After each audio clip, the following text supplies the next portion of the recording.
Hello, Austin! Welcome to Lone Star Politics. I am the Doctor of Politics, Dr. Love, and I will be spouting some political propaganda at you for the next 60 minutes. You were just listening to the John Mills Times 10, a local band here in Austin who plays at the Elephant Room about once a month, and that was their piece, Signify. Thank you for joining me this evening. I hope you were listening to the show before me. They were talking about a lot of interesting things, and I just want to talk about the issue of crystal meth and its growth of use in the United States as of recently. So they were talking about how the amount of crystal meth related explosions, accidents in these meth laboratories has been increasing. And then one of the members of the show said, well, that guy Ron Paul, his answer is to legalize it. And I thought, you know what? That would be his answer. Now, what would that do? Well, right now, it is not illegal, and millions of people do meth. I don't do meth, never plan on doing meth, and it has nothing to do with the law. I choose not to put methamphetamine into my body, or excuse me, crystal meth into my body, because I think it's bad for my body and will produce negative effects in the short and long term, and could potentially kill me and cause a very serious addiction that could really throw my life off track. Why don't you do meth? Because it's illegal, or because you've made an intelligent decision? You've made a personal decision about what you want to put into your body and what you don't want to put into your body. I believe that most of us in the world choose what we put into our bodies, and aside from the genetically modified food and the extremely tainted, really unhealthy food that is unfortunately destroying the United States and is just rampant everywhere outside of stores like Whole Foods, I think we're pretty careful about what we put into our bodies. And people who smoke cigarettes know that they're putting something dangerous into their body. That's a conscious choice that they make. And I think the same is true for those that smoke crystal meth.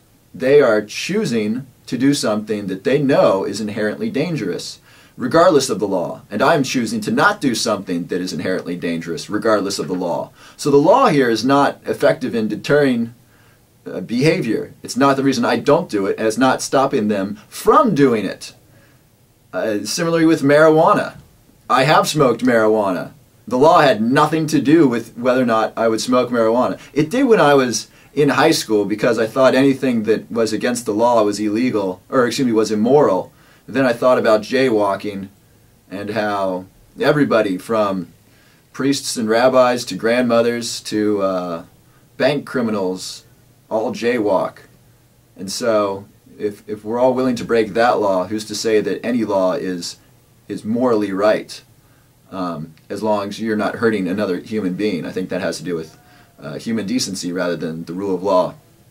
But anyway, marijuana it's certainly not stopping teens today. 50% of teens, 50% of high school graduates, these are the ones that graduate, the seniors, they've all smoked marijuana. So it's not stopping anybody.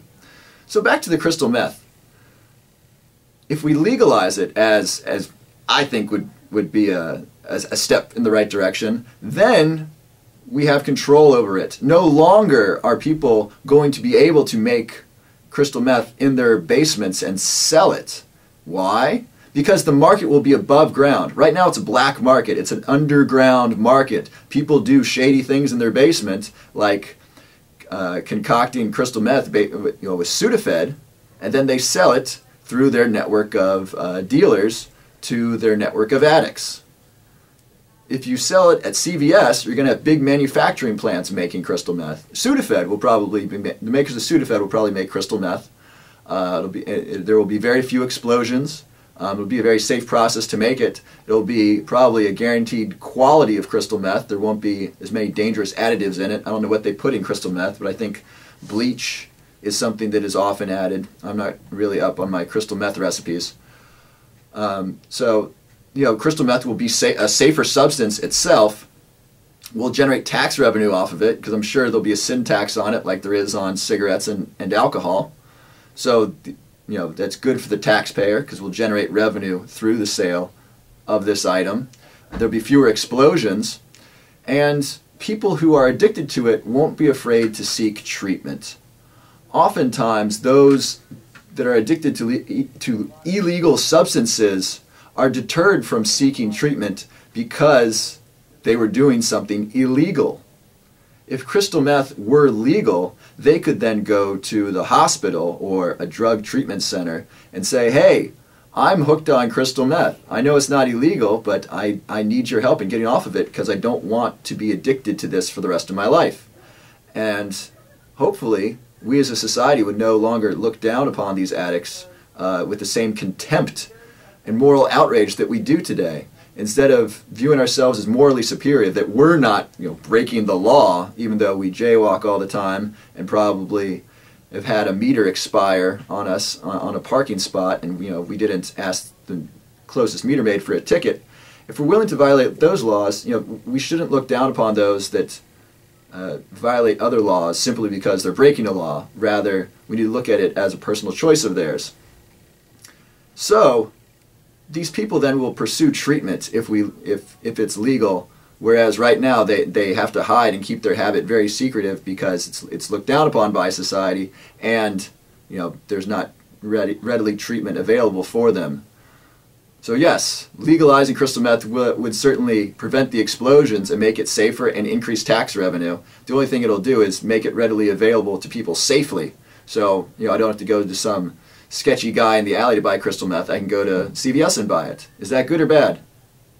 Is it good to be able to buy something safely? Yes.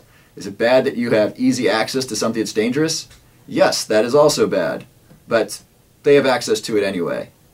Would you rather have them safe access or dangerous access to a substance? That's your question. So I believe Dr. Ron Paul would support the legalization of crystal meth, and I too would support that. I support legalization of all drugs because I believe drug use is a personal choice that we all make regardless of the law. Now, on to some local and state politics. This is an election year at all levels. City Council here in Austin. Travis County, we have lots of elections. We got judges, we got constables, we got sheriffs. The state legislature, we're electing state representatives, we're electing senators. The federal level, we're electing congressmen. And of course, we are electing or re-electing a president this year. Lots of stuff going on. City Council. Dr. Laura Presley, who has been a clean water advocate in Austin, she actually has her own clean water, she has her own bottled water small business. It's called Pure Rain, where she sells rainwater from Oregon here in Texas. It's a fluoride-free water that is great tasting, and it's reasonably expensive, and it's available at Whole Foods and things like that. But she's a small business owner in Texas, is a chemist, and she is running for city council against Mike Martinez for place number 2. Also running in the city council race is Professor Bill Spellman of the LBJ School here at UT, and Cheryl Cole is rerunning as well. Also running is Mayor Lee Leffingwell. If you follow City Council, you've probably noticed that Mayor Lee Leffingwell is not always the happiest of campers. In fact, he often appears frustrated, and some might even say grumpy, at City Council meetings. So why on earth is he running for re-election? Now here's just one possibility. Now I've heard from those that are close to the mayor that it's quite possible that Mayor Lee Leffingwell lent his campaign a lot of money that he has yet to pay back. For example, I believe that he lent his campaign $100,000 to win his seat for mayor. This is not extremely unusual, nor is this considered corrupt. In fact, it's perfectly legal. Kathy Tovo, for example, the most recently elected newcomer to Austin City Council, in 2011, she lent her campaign $60,000. In fact, this was the majority of her spending money during the campaign. After she got elected, people then donated to her campaign, and she was able to pay herself back. So her campaign was able to raise the $60,000 after she was elected, which basically means that once people knew that she was going to have power, people tried to curry favor with her by cutting her a check. Isn't that interesting? She's already won, so then people give money because it's basically handing the winner money and saying, remember me, these next couple of years you're on city council because I gave you $300, which is the max contribution that you can make as an individual. Remember me, I gave you $300. Make sure to, have some legislation that's friendly to me. Lee Leffingwell, from what I understand, is in debt $80,000 from what he lent his campaign. He lent $100,000. He still owed $80,000. He owes himself $80,000. How is he going to get that back? He needs to run another campaign. He needs to raise a lot of money and then not spend $80,000 of it and then pay that back to himself. Isn't that interesting? The man needs to run a campaign to make money, to pay himself back. I don't know if this is better or worse than running because he wants another term, because he's a grumpy old man who wants to make Austin, well, whatever it is that he wants to make Austin. I don't think he has the best interest of Austin in place. For example, he has supported the body scanners in Austin that are endangering the lives of travelers, especially regarding pregnant women and children who go through the body scanners and go through that dangerous radiation. So I don't think he has Austin's best intentions at heart. But this grumpy mayor he needs to get paid, so he's going to run another election, and we'll see what happens. My hope is that Councilmember Bill Spellman, Professor Bill Spellman, will run for mayor at some time in the future. I was hoping he was going to do it this term, but he's just going to rerun for the same spot. And perhaps after Mayor Leffingwell steps down, Bill Spellman will run for mayor, and that would be great from my perspective, because Bill Spellman he's a reasonable human being that has made some reasonable decisions on the council. He opposed the body scanners. He did not support the Formula One racetrack. He did not like those subsidies. He did not like the domain subsidies. Familiar with the domain mall? The reason that exists is because Austin City Council said you don't need to pay us the taxes that other businesses would pay if they were here. We want to subsidize this by giving you huge tax breaks to be here. Bill Spellman did not support that. So I agree with a lot of his policies. I don't agree with all of his policies, but from what I've seen, he's one of the most reasonable people on the council. I can't speak for Councilmember Tovo. I haven't seen her do anything yet. So I look forward to Bill Spellman running in the future. And so right now, Dr. Laura Presley is going against Mike Martinez. Now, Mike Martinez is a firefighter who is pursuing his college degree right now. I believe he's taking classes part-time. So good for him for pursuing some higher education. Now, what does Mike Martinez stand for? I don't know. I can only tell you that he's basically the representative for the Latino community. If you're familiar with Austin City Council, we have something called a gentleman's agreement, where there is almost by default one black representative and one Latino representative, and the rest can be whatever. But this is to give the appearance, and it certainly is an appearance, that the black community and the Latino community are represented on the council.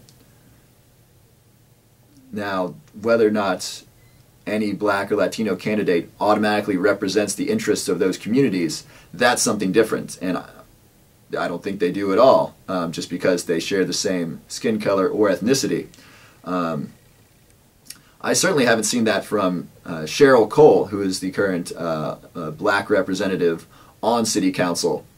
She has... I've tried to meet with her several times to discuss water fluoridation. I haven't been able to talk with her about it. I've not been able to secure a meeting with her. And I've spoken to her staff about this issue. Now, if she represents the black community, this is a very important issue for her because water fluoridation is much more dangerous to blacks than whites. In fact, they get dental fluorosis, which is the white spotting and the mottling of the tooth enamel. They get that basically at twice the rates that whites do. So this is a health practice, fluoridation is considered a health practice that is harming the black community, specifically harming them. And she hasn't even so much as has allowed members of Fluoride Free Austin a meeting to discuss this with her, even though we've spoken numerous times at City Council saying how this practice specifically endangers minorities, specifically endangers black citizens. Yet she has done nothing and couldn't care less. Now, I saw Cheryl Cole at the Black Austin Democrats meeting on Monday. She didn't speak. She was just there to show support. A number of different candidates were speaking. One gentleman that I saw speak there that I was very captivated by was Charlie Baird, who was running for judge. Now, I'll just call him judge because I think he is a judge. Judge Baird said something very moving to the audience that was primarily black. He said that of the black males who are 10 years of age right now in school, 30% of them can expect to expend time in prison. 30% of black males between the ages of 10 and 11 will spend time in prison at some time in their life. That is immoral, that is unfair, and that is unconscionable. And that is exactly what he said. And boy, the crowd could not have been more supportive. And I completely agree. It is absolutely unfair that black Americans, black males in particular, can have such a likelihood of going to jail. Not even going to jail, going to prison. There are many reasons for this. Some might say education, some might say single-parent families, some might say economics. One thing that I see is unfair treatment in the drug laws. And Charlie Baird mentioned this in a response to a question about legalization of marijuana. He said that he does not support legalization, though right now in Texas, if you're caught with marijuana, in Texas, the state passed a law that says if you're caught with marijuana less than 2 ounces, which is a lot of pot. If you're caught with 2 ounces, it's probably not for personal use, at least not right then. If you're caught with less than 2 ounces, you can get a ticket from the officer instead of being arrested and then come to court and deal with the situation later. Sounds like a good idea because first of all, it saves us a lot of cost of booking people and holding them in jail. And it makes it more convenient for the, quote, criminal who has decided to carry marijuana. Unfortunately, it's very discriminatory who gets those tickets. Do you want to take a guess? The white kids. The white people get the tickets. The black people who are caught with marijuana get sent to jail. This is absolutely unfair. It is ridiculous enforcement of the law. It is selective enforcement of the law, and it's criminal what the criminal justice system is doing to the black community by imprisoning them for things that they don't imprison white people for. Now, I don't think anyone should be imprisoned for drug possession. I want to be clear about that. Black, white, orange, gray, green, does not matter. You should not go to prison because you are possessing any drug. I believe you should only go to jail when you hurt somebody. Now, Charlie Baird, said this, and boy, the crowd was with him. He makes so much sense. He's trying to beat an incumbent. He's running for a district attorney. And the current district attorney was so defensive after hearing Charlie speak. She was pointing her fingers. She had her hands on her hips. She's the incumbent, and she was totally rattled by the fact that he was telling it like it is, that the criminal justice system is unfair to minorities, and that is going to change under his watch. And she couldn't handle it that he was telling the truth to the Black Austin Democrats. So that was exciting to see. So Charlie Baird is running for a district attorney in Travis County on the Democratic ticket. We got Laura Presley, who's running for city council, who's running against Mike Martinez. I wish I had more information on Mike Martinez. I really don't know what he stands for. I can only tell you that in the interactions that I've had with him, he has refused to take action on fluoride. He's said that he understands that it's not, it can be dangerous in high doses, but he's refused to do anything about it. He's left you, the citizen of Austin, vulnerable to this. And lastly, we got state representative and state senate seats all over the great state of Texas. There are way too many to get into there. We'll have to discuss them another time. Now, what happened yesterday? The State of the Union by President Barack Obama, who I think is one of the most gifted speakers of our time. He is fantastic. And boy, you just want to believe him when you hear him. He is so compelling. Unfortunately, I have trouble believing a word he says. I don't know. When I heard George W. Bush speak, I knew he wasn't telling me the truth because he sounded like an idiot.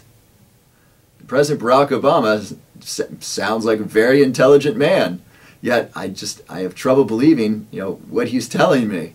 Though I did enjoy, if you watched it on computer, live streaming, I did enjoy the graphics he had on the right. It was great with the foot soldiers patrolling the border. There was there were numbers about how he increased the number of border troops, and the graphic that he chose was a boot print, for more boots on the ground, and the boot print got bigger from 2008 to 2011, 2012, showing a greater increase in troops. It was pretty slick. Welcome back to Lone Star Politics. I'm the Doctor of Politics, Dr. Love, and you are listening to KVRX, student radio here at the University of Texas. Now, I want to remind you, the listener, that everything said on this show is solely my opinion, is not the opinion of KVRX, the University of Texas, the state of Texas, the city of Austin, or the United States federal government. It's probably none of them, because, frankly, they're all afraid of the truth. And the truth is that you, listener, you have the power to make this world a better place, to make this country a better place, to make the great state of Texas a better place, to make your city a better place, and indeed make your community a better place. On Saturday, I went to an event called Food is Free, put on by a gentleman by the name of John Van Dusen. Now he is getting a bunch of people together and building gardens for people. He's doing it with recycled materials for free and helping them plant crops. Now he has only two conditions. One is that you put the garden in the front of your house, and two, that anyone can eat from your garden. But you get to eat from everybody else's garden. So picture this. There's a garden in the front of your house, your neighbor's house, your other neighbor's house. There's a garden in front of every house on your block. You grow tomatoes, one neighbor cucumbers, another one broccoli. If you don't want tomatoes tonight, you go to one neighbor and grab what he has, or the other. Or any one of your 30 neighbors, you can pick their crops. They can also pick yours. So all of you are basically sharing the same food source. It's fresh, it's organic, it's not genetically modified food by Monsanto. It is grown right in front of your homes, in your community, by your neighbors. And it was all for free. And while you're doing this, you not only get to enjoy watching food grow in front of your home, you also get to know your neighbors. You talk with them as you walk around your neighborhood looking at their crops. And you talk with them when they stop to look at yours. It's not just a neighborhood, it becomes a community where neighbors know each other, talk to each other, and care about each other, and trust each other. This is John's vision, and it is starting here in Austin. He put out a garden in the front of his home and put up a sign that said, "Food is free," and allowed people to take from his garden. He also had a whiteboard up there to take down emails. He got over 100 emails on a street that has very little traffic. Not only did his neighbors sign up to get information from him while they were walking their dogs or jogging around the neighborhood, but people driving by would get out of their cars and write down their information. So John is working on a project that will greatly increase community here in Austin by engaging people in a joint project of taking control of their food by growing it in front of their own homes and getting to meet our neighbors and getting back to community. You know, think about times before we had, even Facebook. We spent a lot more time with each other. But let's dial it back even further. Before we had the internet, before we had computers. How about before we had, color television? How much time do we spend with our neighbors and spend with each other in community? A lot more than we do today. And Food is Free is a project that is going to bring us closer together just by doing something together that's important. Growing and sharing food together and having a good time with each other, meeting neighbors and talking with each other while we do it. I had an interview with John that I'm going to play later on, but if you'd like to learn more, just Google Food is Free and you can find out more about this project. He just started his own nonprofit, but the idea is that every garden is built for free by volunteers, and he's already gotten donations of seeds from organic seed producers, so that the seeds are going to be free, and they're going to be built for free. So this whole idea is that you can do this with the cooperation of your neighbors and your community for free, and share the goodness and share the love with everybody by sharing your food with everybody in your neighborhood. So what's President Obama talking about in the State of the Union? Well, he had a lot to say, particularly because he is up for re-election. There are two things to remember when a president is up for re-election: unemployment and inflation. Add those two together, you get what is called the misery index. One economist found that when the misery index is above a certain point, meaning inflation and joblessness are high, the other party wins the election. The president is not reelected. When the misery index is low, the current party stays in power. The one exception to this, can you think of it? Take a moment. When was unemployment low and inflation low, where the party was not reelected for the presidential office? It was a really, really close race. George W. Bush against Al Gore in 2000. Now that was one of the closest races in history. The Supreme Court had to decide that one. And when you look at the data and look at the facts of it, there was all kinds of voter fraud in Florida, which came down to a couple hundred votes, and in other swing states like Ohio as well. Black voters were removed from the voter registry in Florida. Basically, I don't know the exact details of it, but from what I understand, basically black-sounding names like Jamal Jackson and Takesha Williams, these sorts of names were removed from the registry in swing states, particularly Florida, where George W. Bush's brother, Jeb, was governor, and this allowed for, basically allowed the state of Florida to prevent blacks from voting, and blacks traditionally vote Democratic. So perhaps this is why Bush was elected president. And he also did not win the popular vote, which I think is the first time in history that's happened, that a president was elected with the electoral vote and not the popular vote. So that's the only time that the misery index was not predictive of who was elected president. So, what are Obama's chances with the misery index? Joblessness is very high. unemployment is high. It's around 12%. And inflation, the Federal Reserve calculates it around 3 or 4%. But that's using the Consumer Price Index. The Consumer Price Index does not take into account prices of food and energy. I don't know about you, but the majority of my money goes to food and energy outside of rent.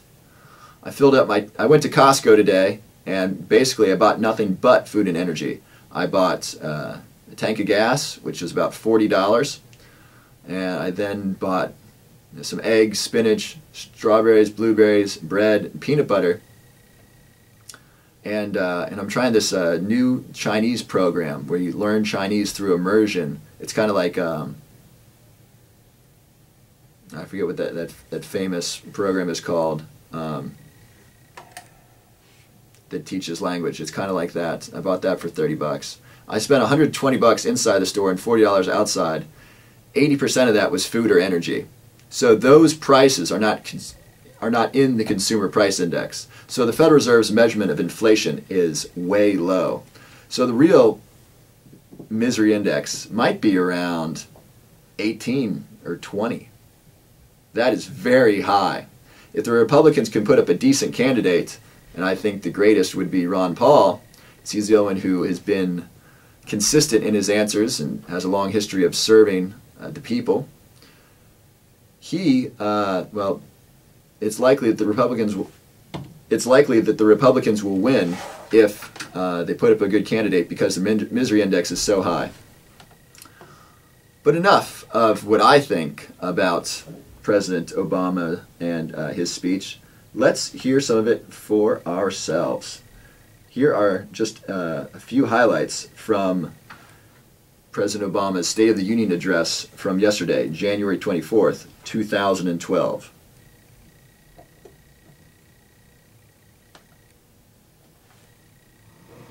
Last month, I went to Andrews Air Force Base and welcomed home some of our last troops to serve in Iraq. This generation of heroes has made the United States safer and more respected around the world. Imagine what we could accomplish if we followed their example.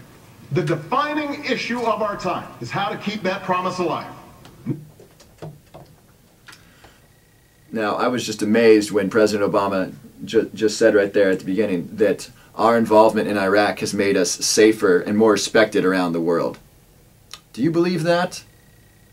Do you think that because we invaded Iraq that we're more respected around the world, that we're safer? I don't believe that, and I don't know very many who do.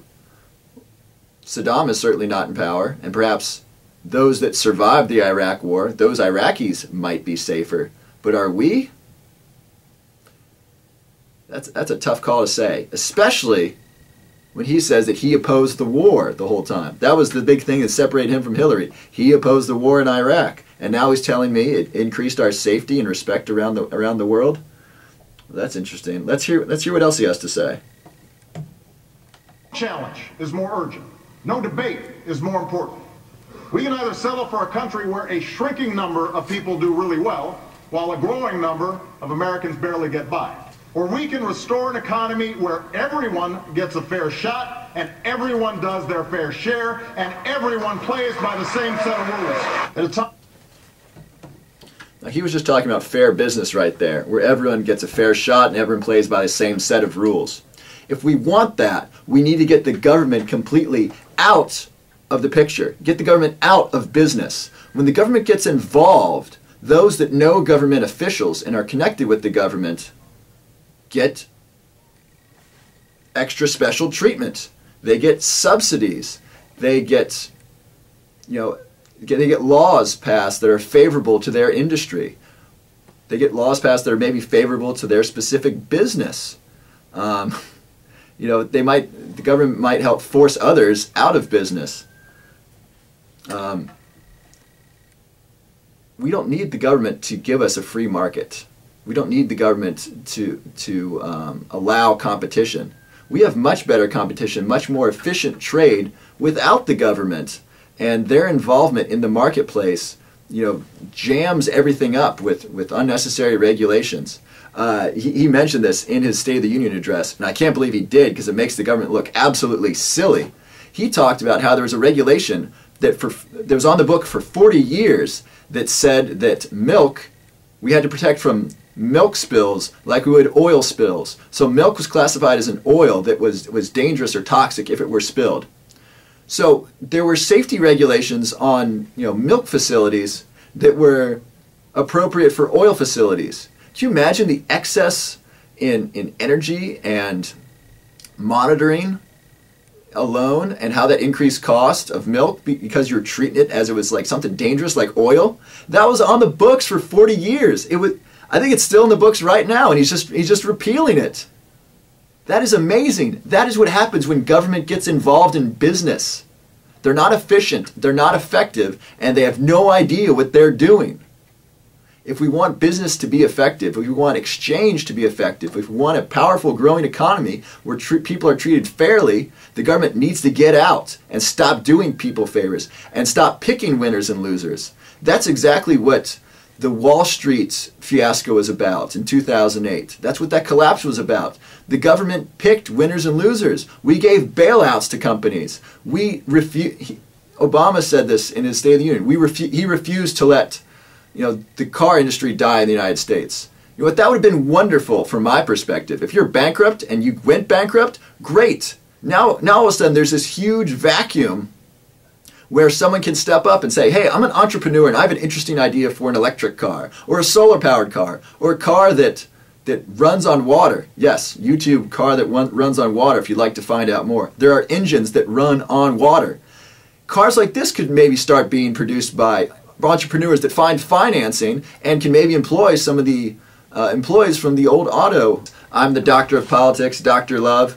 We've been dissecting the State of the Union address yesterday from President Barack Obama. I like a lot of the things he says, and I absolutely disagree with his understanding of them or his ability to come through. Like a fair marketplace where businesses are all treated equally, the government is ensuring that businesses are not treated equally. Have you ever heard of a lobbyist? That's a representative from a company or organization that talks to members of Congress or people of the president's advisors, or let's say the State Department or the Department of the Interior, or the SEC, the Securities and Exchange Commissions. Representatives of business talk to people who make policy and influence that policy to help their business. So, businesses are treated unfairly or extra, or have advantages based upon their lobbying abilities and based upon unfair laws that favor one person over another. For example, fossil fuels have an unfair advantage in the energy marketplace because they have subsidies. Why on earth would we subsidize fossil fuels? They're dirty, they're not renewable. That's enough right there. And we're running out of them. We have enough probably for the rest of my lifetime, but not past that. And maybe not if we continue to use fossil fuels exponentially, if we're having exponential growth of use. So the current situation is that subsidies and government involvement in the marketplace is distorting the market and making it unfair. And Obama says he wants it to be fair, but he just wants to add more regulation, which is going to make it even worse. We have to wrap up right now. I just want to remind you that there are lots of local elections going on. Check out your local elections if you'd like to find out more. Laura Presley's running for place 2 against Mike Martinez for city council. You got Mike Cargill, who's running for Travis County Constable. Charlie Baird is trying to unseat the incumbent for district attorney. And you got all kinds of fun stuff. And of course you have the presidential primary for the Republican Party to see who's going to square off against President Barack Obama for the presidency. It's been wonderful talking with you this week. I look forward to sharing more next week about the State of the Union and all the great stuff that is going on in your community. If you want to find out more how to get involved in your community, you can Google "Food is Free" and get involved with the local community building happening right here in Austin.